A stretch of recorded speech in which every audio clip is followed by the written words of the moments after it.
जय हिंद दोस्तों। आज मैं एक महत्वपूर्ण सूचना जो कि शिक्षक भर्ती EMRS से जुड़ी हुई है, जिसके ऑफिशियल सिलेबस और एग्ज़ाम पैटर्न के बारे में विस्तार से समझेंगे। आखिरकार इसमें सिलेबस में क्या रखा गया है और इसकी परीक्षा कब होगी, पैटर्न कैसा रहेगा, यह इक्विवेलेंट टू KVS होगा या कुछ अदर हैं, इसके बारे में हम विस्तार से समझते हैं। सबसे पहले बात करते हैं PGT की। PGT का जो पेपर होगा ऑब्जेक्टिव टाइप होगा, यानी मल्टीपल चॉइस क्वेश्चन होंगे, 130 मार्क्स के होंगे और लैंग्वेज कॉम्पिटेंसी टेस्ट जो है वह 220 मार्क्स के होंगे। तो कुल मिला के 150 मार्क्स के पेपर होंगे पीजीटी के। अभी फ़िलहाल पीजीटी की ही वैकेंसी निकाली गई हैं और प्रिंसिपल की, जिसमें अलग अलग पार्ट हैं इसके। पीजीटी में part 1, part 2, part 3, part 4, part 5, इस तरह से 5 भागों में पहले सेगमेंट को बांटा गया है। जिसमें फर्स्ट पार्ट में जनरल अवेयरनेस के 10 क्वेश्चन पूछे जाएंगे जो कि 10 नंबर के लिए होंगे। रीजनिंग एबिलिटी के 20 क्वेश्चन होंगे जो कि 20 मार्क्स के लिए होंगे। और तीसरा पार्ट जो है वह ICT कंप्यूटर की अवेयरनेस है या नहीं, इससे जुड़ी हुई 10 क्वेश्चन पूछे जाएंगे, 10 नंबर के होंगे। और अगला जो पार्ट 4 है वह टीचिंग एप्टीट्यूड का होगा, 10 क्वेश्चन होंगे, 10 मार्क्स के होंगे। और जो पार्ट 5 है वह सब्जेक्ट कंसर्न है। सब्जेक्ट कंसर्न का मतलब यह हुआ कि आप जिस सब्जेक्ट के लिए अप्लाई कर रहे हैं उस कंसर्न सब्जेक्ट में आपके 80 क्वेश्चंस पूछे जाएंगे और 80 मार्क्स के होंगे। इसमें 70 + 5 बताया गया है। Subject specific syllabus as on NESTS website under recruitment heading EMRS के tribal.gov.in पे जो सिलेबस बताई गई है उसके अकॉर्डिंग। दूसरा, experimental activity based pedagogy and case study based questions, इसके 5 क्वेश्चन होंगे, यानी 70 + 5 हो गए। और 5 क्वेश्चन जो NEP न्यू एजुकेशन पॉलिसी 2020 का जो होगा उसके आधार पे कुछ क्वेश्चन होंगे, 5 क्वेश्चन। तो कुल मिलाकर के 80 क्वेश्चन होंगे। 80 + 10 + 10 + 20 + 10 कुल मिलाकर के 130 क्वेश्चन, 130 मार्क्स। इसके लिए जो कंसोलिडेट टाइम होगा, the test will be of 3 hours duration without any time limit for each part of the test individually. यानी पार्ट 5 हैं लेकिन सभी के लिए कंसोलिडेट टाइम 3 घंटे का मिलेगा आपको। यानी यह जो पार्ट 1 है, यानी इस तरह से जो फर्स्ट सेगमेंट में 130 पेपर मार्क्स के पेपर देने हैं। अब क्वालिफाइंग इन नेचर जो है 40% मार्क्स है, जो पार्ट 6 के लिए। देखिए ध्यान रखना है कि पार्ट 1 to 5 तो कंपलसरी है और पार्ट 6 के लिए जो है लैंग्वेज कॉम्पिटेंसी टेस्ट है, जिसमें 40% मार्क्स आपको चाहिए। लैंग्वेज कॉम्पिटेंसी टेस्ट में general English and general Hindi है जो 10 मार्क्स के हैं। This part is qualifying in nature only with minimum 40% marks in each language. Part 1 to 5 of the candidates will not be evaluated if he or she fails to attain qualifying marks in Part 6. Part 6 में अगर 40% से कम marks आते हैं तो उनको qualify, यानी उसके अगले पेपर चेक नहीं होंगे, इसलिए इसका क्वालिफाई होना ज़रूरी है पार्ट 6 का। तो इस तरह से ये थी जानकारी इससे जुड़ी हुई। अब हम सिलेबस के बारे में समझते हैं। हम बात कर रहे थे स्पेशली PGT हिस्ट्री की। तो इसमें सबसे पहले 11th क्लास में आपको पढ़ना है राइटिंग एंड सिटी लाइफ, जिसमें इराक, 3rd मिलेनियम BC के बारे में, ग्रोथ ऑफ टाउन, कैसे शहर का विकास हुआ, nature of the early urban society, यानी जो शहरी व्यवस्था थी वह उसका कैसा नेचर था, हिस्टोरियंस डिबेट। इस तरह से इस टॉपिक को थोड़ा एक बार गो थ्रू करना है आप लोगों को। और an empire across the 3 continents, जो 3 कॉन्टिनेंट्स जो है उससे बारे में पढ़ना, यानी 11th के सिलेबस से क्वेश्चन है।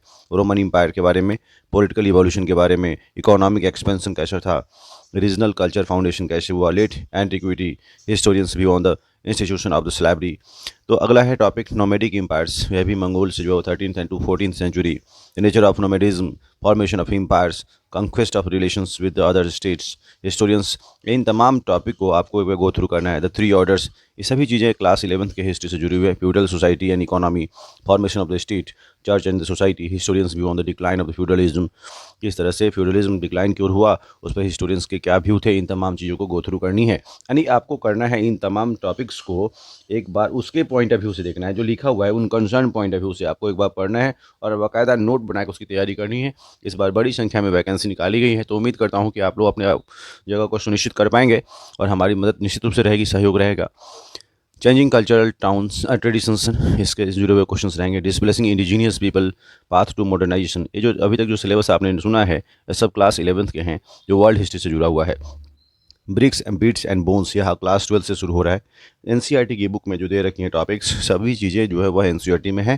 क्लास 12 के bricks, beads and bones, kings, farmers and towns, kinship, caste and class, ये सारे टॉपिक जो है ना क्लास 12 के नीचे वाले अभी जो हम पढ़ रहे हैं।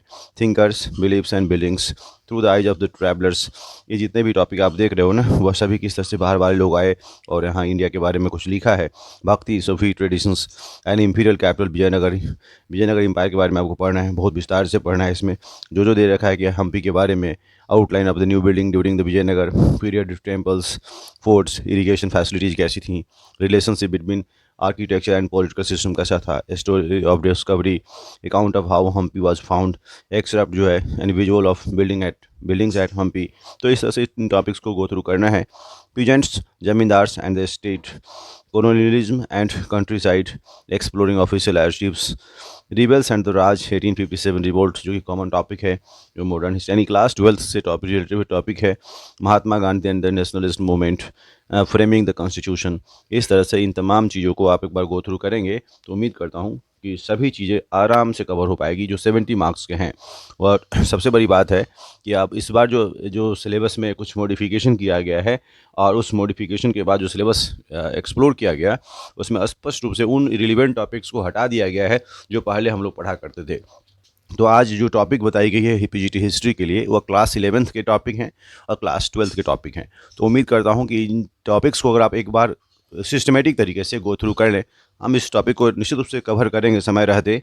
और आप से भी रिक्वेस्ट है कि आप लोग भी अगर इसको एक बार सिस्टमेटिकली जो एक नोट बना करके कवर करें तो निश्चित रूप से सभी चीज़ों को माइन्यूटली आप कवर कर पाएंगे और पेपर में अच्छे से स्कोर कर पाएंगे।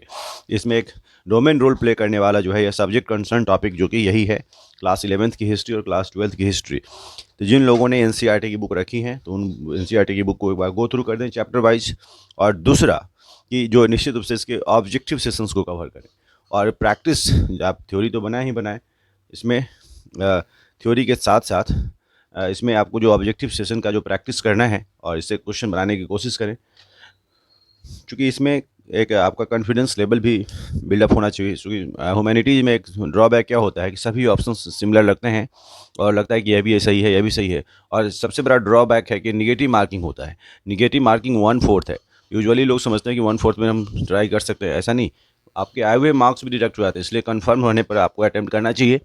तो इसमें 1/4 निगेटिव मार्किंग भी है जो कि 0.25 यानी 4 क्वेश्चन पे 1 मार्क्स आपके डिडक्ट हो जाएंगे। तो इस तरह से आप तो इसका भी ध्यान रखेंगे, आप 100% श्योर हो तभी आप इसको अटैम्प्ट करें और कोशिश रहे कि समय रहते उसकी पूर्ण रूप से तैयारी हो। आपकी तैयारी अच्छी रहेगी, निश्चित रूप से सफलता मिलेगी। पहली बार ऐसा हुआ है क्योंकि इस बार ईएमआरएस जनरेट ही किया गया है, इसलिए पहली बार इतनी बड़ी संख्या में हिस्ट्री खास करके ह्यूमैनिटीज़ में इतनी बड़ी वैकेंसी देखने को मिल रही है। केवीएस एनबीएस में तो इतनी वैकेंसी कभी नहीं आती है, इसलिए आपको लिए गोल्डन अपॉर्चुनिटी है। जो लोग भी इसके लिए एलिजिबल हैं अप्लाई करें और तन मन धन से मेहनत करें इसमें, ताकि जो आप सफलता आपके कदम चूमें। Thank you and good luck.